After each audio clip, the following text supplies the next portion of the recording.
still waiting on a thumbs up in the back, but I think we're headed in the right direction, so that's a good thing. It's been a fun 3 weeks.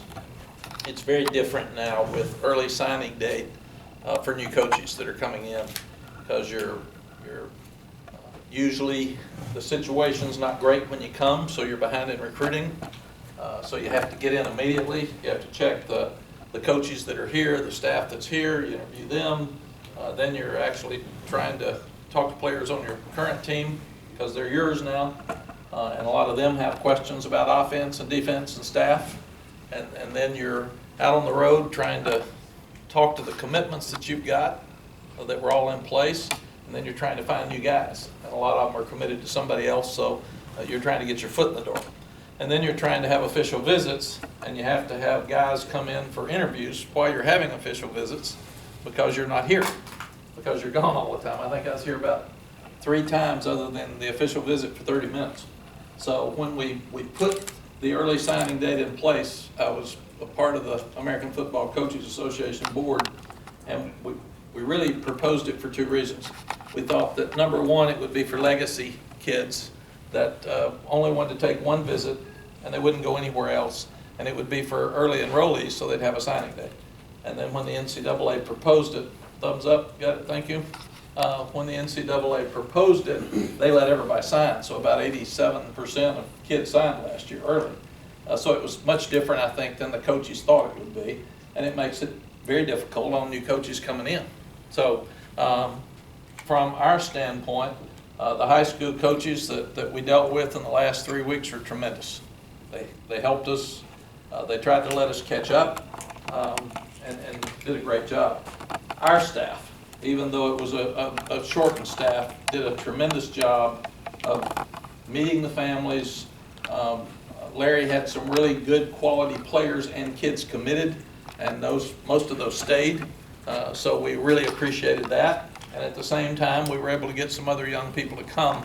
So if you had asked me 3 weeks ago if we would have what we have today, I would have been really surprised. So this is much, much better than I anticipated it being in such a short period of time. So I'm really proud of our coaches, and I think it's a credit to them that we hired a lot of coaches that have ties in the state to a lot of coaches and high school coaches, and that really helped us. And we're going to win with a large majority of players from this state. We did it last time, and that'll be our plan this time. We've got 10 coaches that will go out and recruit when we get back on the 10th of January, and each one of them will have an in-state area. And we're going to go to every high school in the state of North Carolina.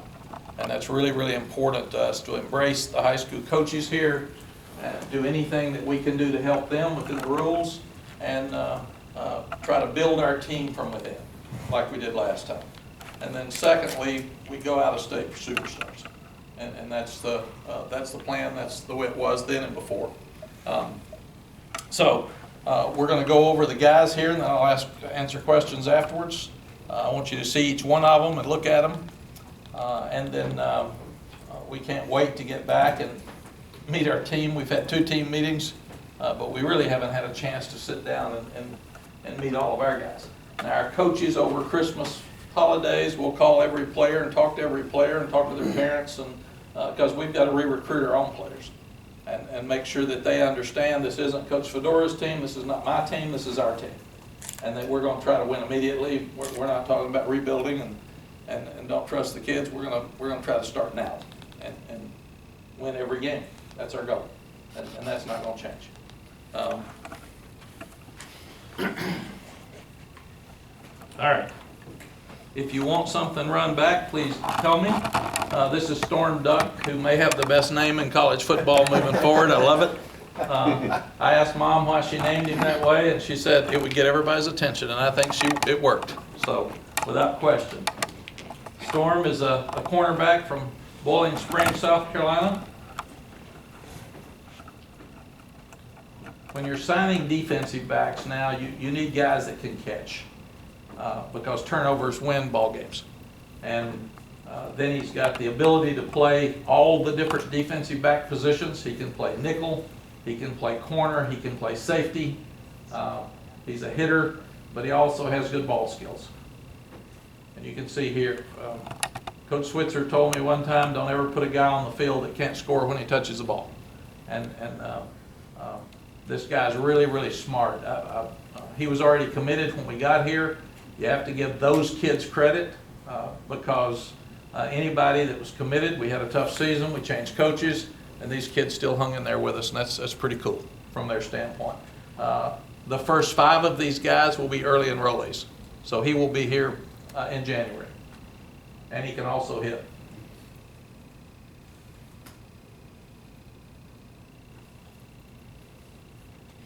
Sam Howell.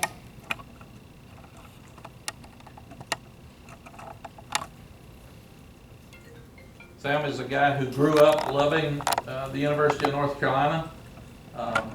We got behind on him and have been fighting our guts out to get back in. He's got really strong legs. He's got quickness. He can run. I think he's got some Baker Mayfield in him. Somebody said Brett Favre the other day. Most of the modern day kids don't even know who Brett is right now, so it'd take a while. So to me, it's more Baker Mayfield. He's got a magnetism about him that he really is a great leader. Kids are drawn to him, and he's got it all. He's got the special arm, and he just knows how to win games, as people have said. He's got the it factor. Quadre Jackson, the linebacker from down in the Orlando area. His coach is Brian Simmons, who should know what a good linebacker would be. He can run from side to side. He's very bright. His dad was an assistant high school coach at Jacksonville Reigns. His dad played football at Florida A&M. And he's kind of like a hybrid. He can come off the corner and rush the passer. He's playing wide receiver here. So he's kind of a safety linebacker, outside linebacker hybrid that is really key in modern day defenses because people are using the whole field. They're spreading out so much. You need fast guys that can cover. Emory Simmons kind of got everything going with us in the new world. When we were here, we solidified the commitments we had. Emory was one of the first guys that came to visit and came out public and said, I want to play for my state university. I want to stay close to home. And he's got everything. He's got length. He's got speed. He's a guy that can go up and win the 50-50 jump balls. He is what we need in the in-state players that just decide that I want to play for my state university. I want to stay at home. And this is really important to me. And he's tough enough to go over the middle. He was coached by Marcus Wall, another outstanding player for us. When you walk in and see Brian Simmons and Marcus Wall coaching them, you get a smile on your face. You're excited because we got a chance. But Emory can be special because he's got such good ball skills and height.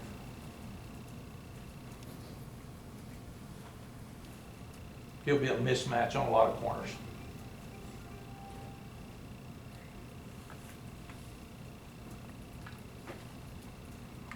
Wyatt Tanal, he's 6'5", about 270. Got him at fullback and H-back here. He's a tough young man that just won the state championship a couple of weeks ago. I called him the morning after the state championship because he was committing to us and he was duck hunting. So he loves to hunt and fish. But he's a guy that can run, he's big, he's strong. All these kids will be here in 2 weeks. So all 5 of these first guys are early admits. His coaches raved about him, another great student, and I think he will be a really big body before he gets through. He's tall, he's got a lot of range, and he can put on a lot of weight and still carry it.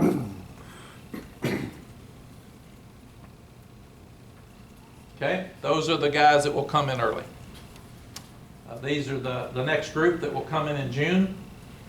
Geo Biggers, a big safety, which again you like. He's got good ball skills. He's a hitter. He can fill the alley. He was a guy that was already committed to us when we got here. He's smart. Another young man that has a great family and didn't waver at all. And we think he can be a really good player. watch him come up and field here. He can field the alley, he can play the middle of the field and one free. He goes back here and does that. The next play he comes up and makes the tackle for a very little gain. But he can cover a lot of field with his length and has good ball skills. See him come up here in the alley. Inside out, we think he'll be a really good player. All of these guys have really good grades. Obi, and I'm not going any further than that to be safe. Coach Bateman had recruited Obi for Army. Tremendous student, character, and at the same time, Dre Bly had watched him growing up through the system. And he was a guy that we felt like was very under-recruited. He's smart, he's gotten taller, he's got good ball skills, and we think he'll be a really good player for us. And sometimes you just got to find guys like that for some reason or the other, maybe they thought he was a little small, but people weren't recruiting as well as they should, and it's our job to find the guys that we think are best for us. And you watch this kid, and we think he's a good player. And such a special young man. And we need corners. We need depth there. So this was also another reason we looked at it.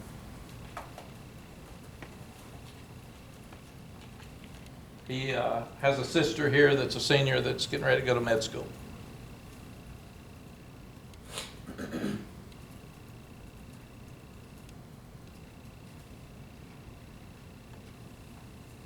But we liked everything we saw about him.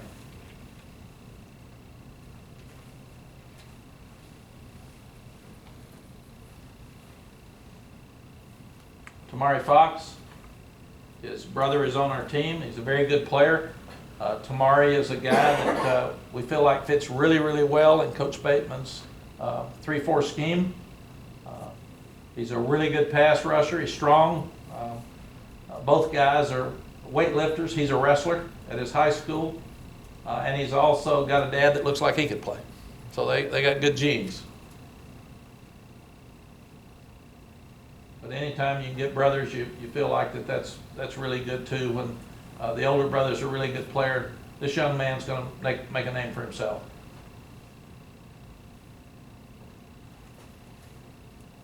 I know you got proud parents when you got two guys coming, but he's got a lot of strength and he's got good quickness and gets off the ball very quickly. Good pass rusher. Josh Henderson, another young man that was committed when we got here that never wavered. He's a multi-purpose guy.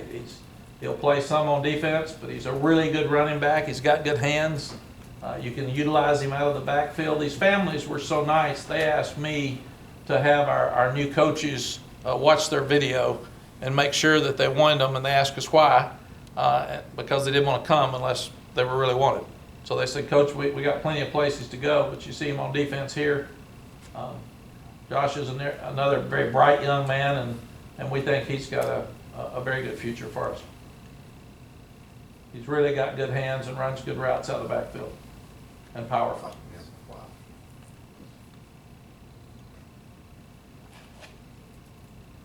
Kevin Hester, we need some big bodies up front.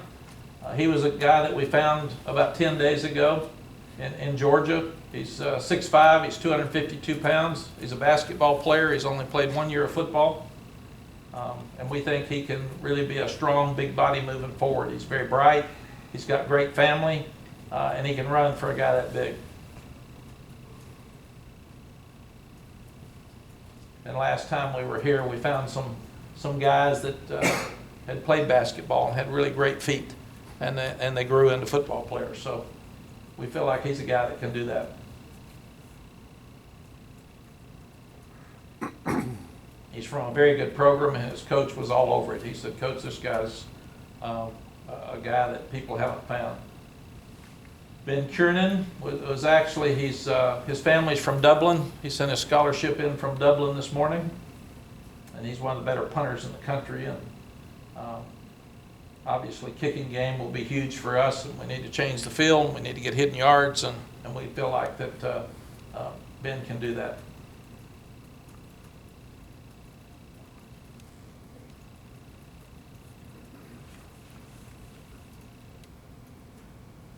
And freshman, he can come in and play as a freshman. It's very easy to do.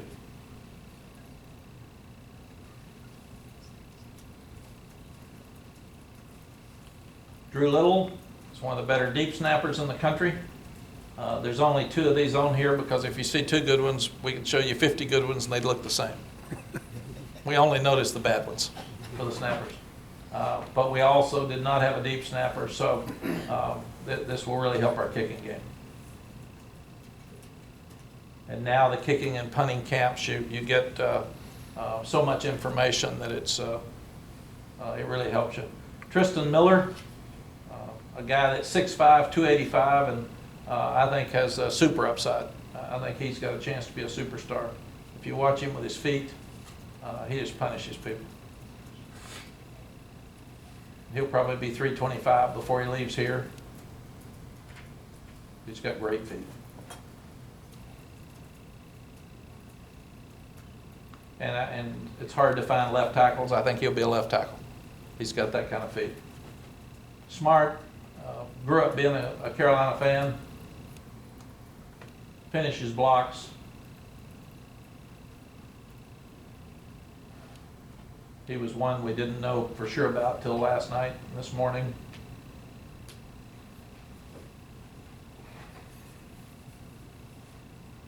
But we felt like he was one that would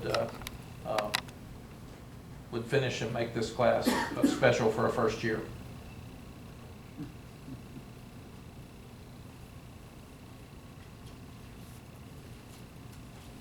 Kamari is a tight end from Lincoln High School in Tallahassee. He's really competitive. He loves football. He's a little undersized, but can be a slot. He's got great speed for a tight end, and he'll be a mismatch on linebackers and safeties. And like I said, he loves football. He just competes and loves the game and studies the game and asks questions. And you need a tight end that can run and do good things inside. He's a good blocker. He's in the 230s to 240 range with his weight, probably 6'2", 6'1 and a half. So he's not as small as some might think. But with his athletic ability, he gives you some things in our offense that we'll be able to utilize that some other people don't have. Justin Olson was a young guy that the staff had really looked at hard before we got here. And they kept talking about him and felt like that he was a special player but under-recruited. He's got great grades. He's got height, he's got length, he's got speed. He's got everything. Just again was under the radar. And when we all looked at him separately and didn't ask who he was being recruited by, every one of us said he's got the skill set that we need. And modern day, again, you've got to have guys that don't drop balls, but you also need guys that can go up high and catch the 50-50 balls, and that's what he can do. He's got really good balance and the ability to time his jump. But he also has speed. And Larry had him in camp here, and they really liked him in camp. This young man's named Awesome, which is really cool. Awesome Richards. I'd like to change my name to Awesome. But he's 6'5". He was committed when we got here. Again, good student. He's 295 pounds. He plays defensive end. He plays defensive tackle. He plays basketball. He's got really good feet. And here he is at defensive end. He could play on either side of the ball if we want to. He wants to be an offensive lineman. I think he only played offensive line for like 1 year. And again, we feel like that he's really good. He was pretty highly recruited. He had a lot of people after him. So we were lucky that there were guys like he and Josh Henderson and Storm Duck and Gio Welton being another one. There were a lot of those guys that were committed that stuck, and that gave us a great foundation to start with. Welton's from Havelock. They've got a great program. They win every year. He's another guy that you start talking about family, and you start talking about grades, and you start talking about confidence and winning, and he's a big body. So he's got the hands, he's got the body like Emery to keep people off of him, and he's got really good leaping ability to catch the deep ball. Another one that didn't waver after Larry Hayden committed. And Havelock's a school that's going to have a lot of players every year. And you like guys that are used to winning. You can see he can play a lot of different places. He can play in the slot, or he can go outside. But he's a guy that's going to secure the ball and catch the ball very well.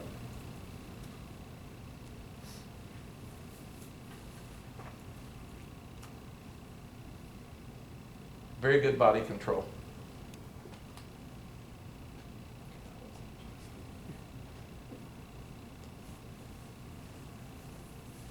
Christian Varner, he's another guy that's 6'2", 6'2.5" or 3. He's 255 pounds and can really run.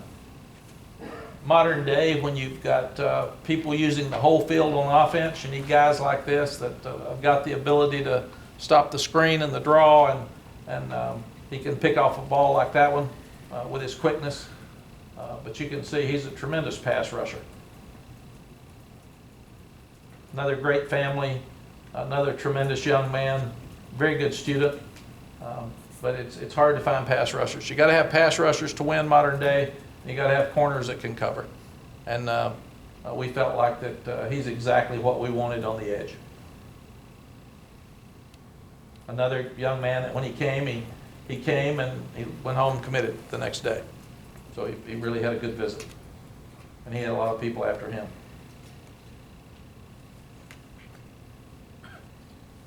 Okay. Questions? At what point did you feel confident that Sam Howell was signed? About 20 minutes ago. Yeah. What do you think? Or what did he tell you was the reason? Sam is a very confident young man, but he's not a guy that's going to give you a lot of information. I think he wanted to meet me, he wanted to meet Coach Longo. That was very important to him to know who the offensive coordinator was going to be and what we were going to do offensively.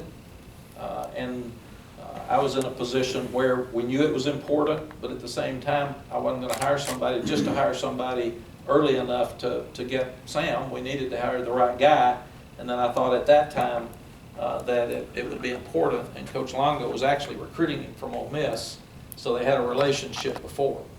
And I think when he saw who we got to coach quarterbacks, who we got to run the offense, he saw the offensive staff. We had to sit down with him and talk to him about our philosophy and who we were and where we were going. He felt like that fit him perfectly. And I do think, Jonathan, that the guys want to stay at home. If you can find what you want at home, you stay. Your parents can see you play. Your friends can see you play. Your high school coach can see you play. It's our job to make sure that we have a product that's the cool place to be and something that they would like to be involved with. And I think Sam felt that way. How important?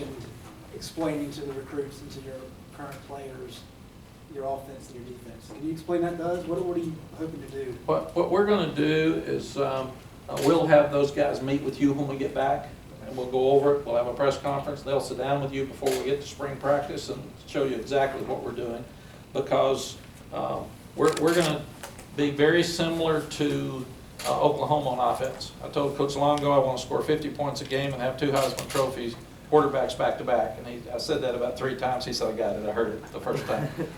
But we hire a coach in Coach Longo that's really experienced. He's been successful everywhere he's been. He started studying the Mike Leach tree a long time ago. We're not going to be Mike Leach. And then he got to be very, very close friends with Cliff Kingsbury. And I like Cliff a lot.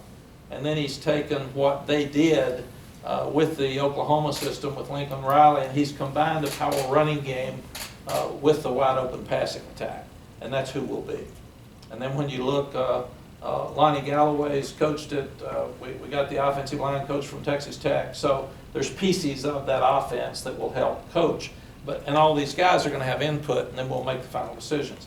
On defense, I tried to find the best guy out there for us. And I'm just absolutely amazed what Coach Bateman's done at Army. I went up there 4 or 5 years ago, and I met with their staff and watched them practice. And so I had known him and followed him. They hold Oklahoma to 21 points this year in the regular season, and they don't have players that can play for Oklahoma. So I feel like that he did probably the most with, not the least, but with lesser players than some teams they played than anybody in the country. And at the same time, he holds Navy 2 weeks ago to 208 yards total offense. I saw one of their Scholar Award winners, an outside linebacker from Army at the Hall of Fame. And I asked him, why are you all so good on defense? And he said, Coach Bateman is so fundamentally sound, he puts us in positions to give us advantages over the other team. So that just reinforced everything I was thinking. And then when you start calling the top defensive guys in the country and ask them who they'd hire, they all came back to Jay. And it was the same with Fields. Going back to Sam, how important is it, pardon my voice today, how important is it to get someone as highly regarded as him in the early signing period, less than a month after you took over? Okay, I'm good, thank you. Thank you. It's really important because it sends a message to the other young players in the state of North Carolina that we're going to go after the best players in the state, and maybe the best player in the state chose us over a lot of other people. I just heard at his press conference he had 31 Division I offers. So he chose to come here at a time where we still have some things to prove.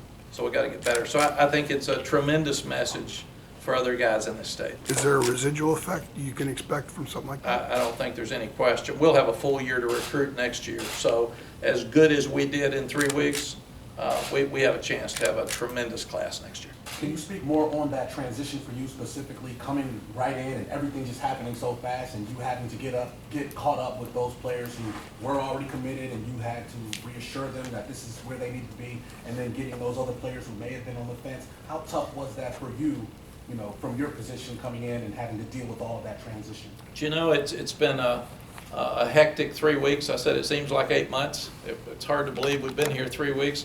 But I had a long time to rest, and I missed it. I missed recruiting. I missed the kids. I missed all this, so I'm having a blast. And it's been so much fun to get out and meet the coaches again. And part of the stuff after 30 years that might have been a grind are so much fun for me right now. I'm so blessed to be back in this position. I appreciate Bubba and the Chancellor giving me this opportunity, and we're going to have fun. We're going to do it right. Like I said, when I finish the other place, it's a little bit of a grind at the end. It's not anymore. I can't wait for everything we do. We're just having fun. You mentioned Coach Bateman. Coach Bateman and Coach Galloway did have, the past with Waking Weeks. What gave you confidence, that was all in the past and they would be right for your program? I've been the president of the American Football Coaches Association. I was head of the ethics committee, and I vetted those guys very, very carefully when it happened. They're two of the people with the most integrity I've ever seen in my life, both of them. I think what they did is they got some information from a guy, and everybody probably in college football has done the same thing, and it just so happened that theirs got public, and there's a whole lot of sharing information that goes on in college football, I can assure you that. So I had no question about either one of them when they came, and I've got even less question now. Why was it so important to bring back Tim Brewster? You worked with him at UNC and at Texas, and obviously he's known as a really good recruiter.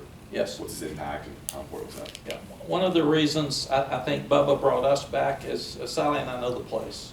We love the place. So we came in with an advantage. We've had a house for 20 years in the mountains of North Carolina, and so many of the top boosters come up there, and so we've kept very close ties with them.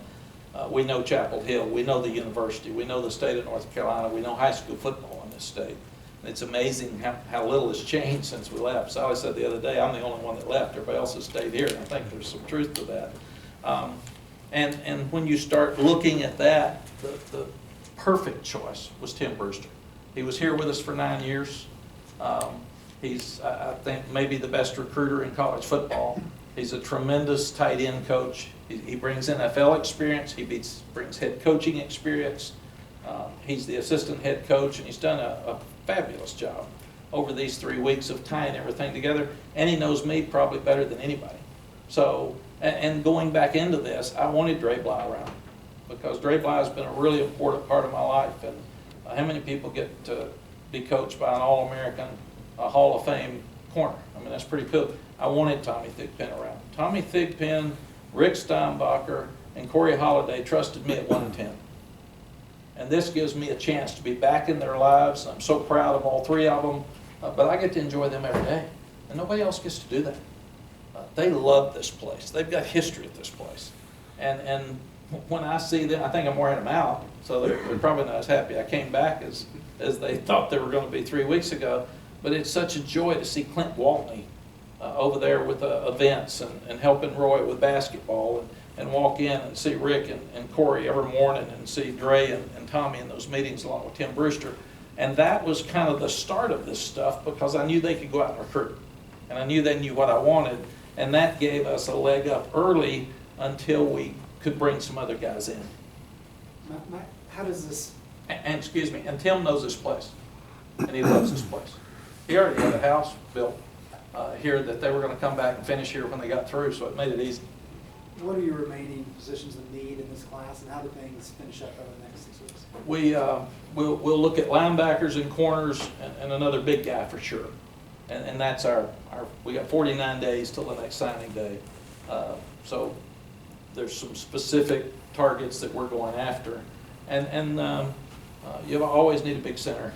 Centers are hard. To get a tough center that's a leader like Jeff Saturday here for us makes all the difference in the world. We have Lyle Sinline and some other great centers at Texas, but if your center's not big and smart and tough and a leader, then it kind of filters out to the entire offensive line. What positions of need do you need on this team in general did you see that you really need to enhance moving forward? You know, look at the team. All I've done is listen to the other coaches that have been here, because I haven't had time to watch video. And I sat there all year and watched games, but I watched 8 games every time I was watching one, so I wasn't looking at specific needs. It sounds like that we need depth up front, all on defense. We've got some good stuff on offense. We need depth up front with the big guys. We need some linebackers, and we need some corners. Sounds like we're better at safety than we are at corner right now, and that's just for depth. The last 2 years, Coach, NC State has kind of won the battle of in-state recruiting. When you get a kid like Sam, when you flip a kid like Emery, in this early period, does that give you confidence moving forward that it will not be as one-sided moving forward through the next couple seasons? Yes, and let me say Dave Dorn's done a great job. Dave's a really good friend of mine, and I've called 2 of his games. I called this game for Dave a couple of years ago and did a game for him at Virginia Tech. And David Cutcliffe's done a tremendous job, and Dave Clausen's done a great job. So the other schools right now are probably ahead of us in this area, but we can't worry about them because they're going to be good. They're all dear friends of mine. In fact, they all text me before I took the job. And we got to worry about us. But this state school, the University of North Carolina, to me, is powerful in recruiting in the state. And a lot of young people want to come here. We've got to be the cool place to be. We got to worry about us, and we can't worry about the other people. In fact, all of us should probably be worried about keeping the best players in the state, because we've had too many good players leave the state. And if all of our schools can keep them here, that gives us a better advantage. We would rather them visit Duke, NC State, and Wake than anybody out of state, because if they're thinking about staying in proximity of in-state, then it gives us a better chance. And I had text from those guys. I had a text from Dabo Swinney saying, "Are you going to do this?" I had a text from Steve Adazio. I hired Steve for 5 minutes. He was our offensive line coach at Texas for 5 minutes. He walked out. Temple called him. He took the head job. So that may be the shortest tenure there's ever been for a guy. And with Dabo said, "Are you going to take this job?" And I said, "We've appealed to the NCAA. If we don't have to play you next year, I'm going to take the job." So that would be the only way we'll take it. I just want to clarify, you said linebackers, corners, another big guy. Big guys up front. Defensive and offensive line? Yes. Okay. Coach, you talked about re-recruiting your old team. What's the nature of those conversations? What do you tell your old players? so many coaches come in, and I've watched it for 30 years as a head coach, and they're very critical of the previous coach because they think that gives them more time. And all they're doing is being critical of the other coach. Larry did some really good things here, and I like Larry a lot. So nobody here is going to say anything negative about Larry or these players. Secondly, a lot of the coaches talk about how bad the players are that are here. Well, that's really stupid because you're telling your players they're bad. And we want to win, and we want to win next year. So what we will do is give them belief, we'll give them hope, we'll build them up, and hopefully we'll start winning, and we will start winning these closer games at the end. And they need to know that it's us, it's family, it's not theirs and ours and young ones and old ones, and so much of that's disruptive and doesn't give you a chance to win. For our seniors, and we said this at Texas when we left here, for our seniors, it's only fair to win next year. They don't have another year. So why go out and say, well, let's run a bunch of them off and let's talk about how bad we are, and it gives us time to build. We're not into that. We're into winning next year. And all of our coaches will talk to every player and every parent. They've talked to most of them already, but they're going to talk to every one of them about getting ready for spring practice and getting better to win next year. Anything else for Coach? With early enrollees, what are some of the factors, other than obviously academically, if they're in a position to do it, what are some of the factors that go into whether or not you're going to pursue that with a kid? Yes, we let them decide. We'd like to have every one of them come in early because they're not freshmen by the time they get here in fall. They've already had an off-season, a spring practice in the summer. They've adjusted to class. They've adjusted to homesickness and transition away from home. They've adjusted to an off-season program that's probably more rigorous than what they're used to, or they got bigger guys in it. And they've adjusted to a spring practice and know the offense and defense. So they're ahead of the guys that come in June.